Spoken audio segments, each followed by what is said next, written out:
Look at these two images. Same raw footage, same exposure, but one feels like digital video and the other feels like cinema. The difference? Most colorists are using saturation wrong. When you crank the saturation slider in Resolve or Premiere, your pixel gets brighter, the image washes out, skin tone turns orange-red, and the whole thing looks plastic. That's not how film works. In real film stock, more color means less light because you are stacking physical dye layer.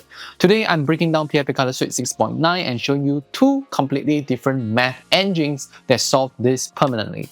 Let's start with this portrait shot. I have already done a color space transform to bring it back to neutral. Now I'm dropping PFA Color Suite into the node tree. Turn on your vector scope and waveform because this is where it gets interesting.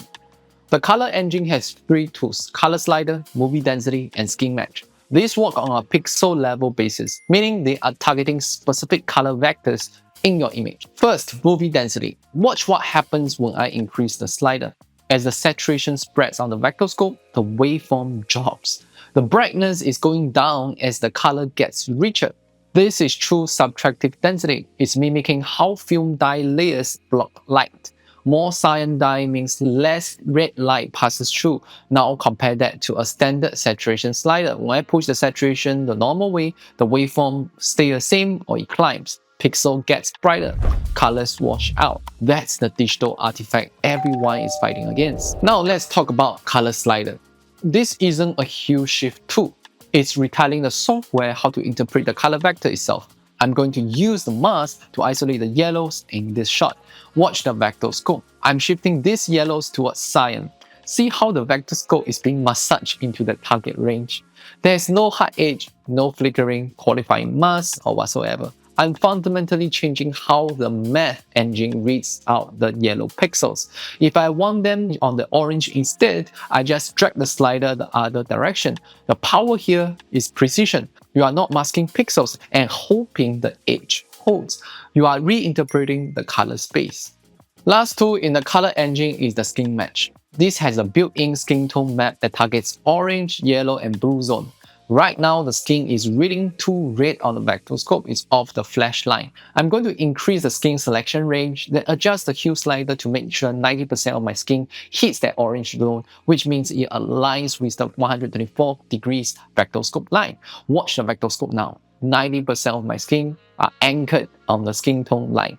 Before, they are scattered into the red. Now, they are unified and natural.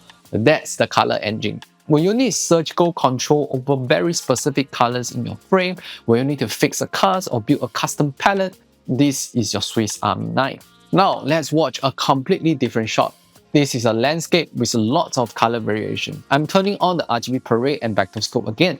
This time, we are using the mixer engine. It works on a totally different principle. There isn't any pixel selection in here. It's channel mixing. Film has 9 outputs: shadow, midtone, highlight for red, green, and blue. The mixer engine controls all of them simultaneously using pure 32-bit float math. Let me show you the saturation in the mixer. I will individually increasing the red, green, and blue output slider to maybe 1.5 value equally. Watch the vector scope. Everything spreads evenly. The image saturates, but the form stays intact. There is no degradation. Now I'm pushing it to 2 on each of these channels. Super saturated, but perfectly balanced. This is because it's channel math.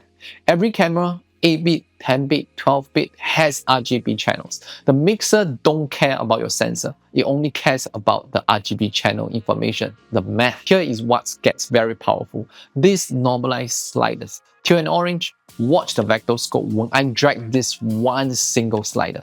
The entire color palette that is spread out previously collapsed into a very linear line in the defined range. All the scattered colors are now forming a single contrast axis. This is instant palette control. If I switch to teal and pink instead, the vector scope forms a completely different line. Different contrast, different mood, same image. But behind these sliders, all the 9 outputs of RGB are shifting together. Magenta and green creates another axis, yellow and blue creates another. You are not fighting the footage, you are channeling it into a specific emotional direction. But the real magic is skin protection. Let me copy the grade and create a new version on the previous shot. I'm pushing a heavy teal and orange look. Without protection, the skin shifts with everything else. Now I'm creating skin protection to max. Watch the skin on the vectorscope is barely moving. That work. The world around the subject is transforming into this stylized palette without our skin tone affected. This is why we use 32-bit float math instead of LUTs. You can't protect regions with a lookup table. Film separation is another mixing tool. I'm elongating the red and cyan axis. This spreads the color without any image degradation because it's pure channel math. If the teal and orange line feels too linear, I can bring out the magenta green axis to add dimension. The vectorscope rotates and spreads. You are sculpting the color space in real time. Last thing in the mixer engine, film printer lights. Traditional printer lights shift the entire RGB parade globally. If I move red, the whole red channel moves. But when I turn on shadow protection and skin protection, only the unprotected areas shift. Look at the shadow protection mask now. Only the white areas gets affected. This means I can create regional color contrast. I can build a mysterious cool tone in the mid-tone while keeping the shadows pure black and the skin natural. And that is the power of the mixer engine. When you need to match multiple cameras to create a very balanced sweeping looks, this is your streamlined workflow and this is the toolkit you will require. So here is the decision framework. Color engine for precision color work, mixer engine for multi-camera matching and streamlined consistency.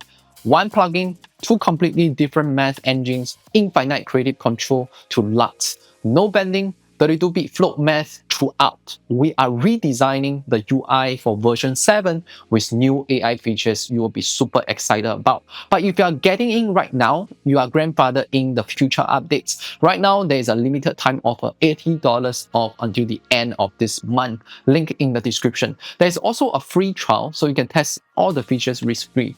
One license unlocks DaVinci Resolve, Premiere Pro, and After Effects. Download it, pick one shot, test the movie density alone or the color mixer engine versus standard saturation on the scopes. Stop fighting your footage and let the math do the heavy lifting. My name is Nash, Passion Fuels Ambition. I shall see you in the next one.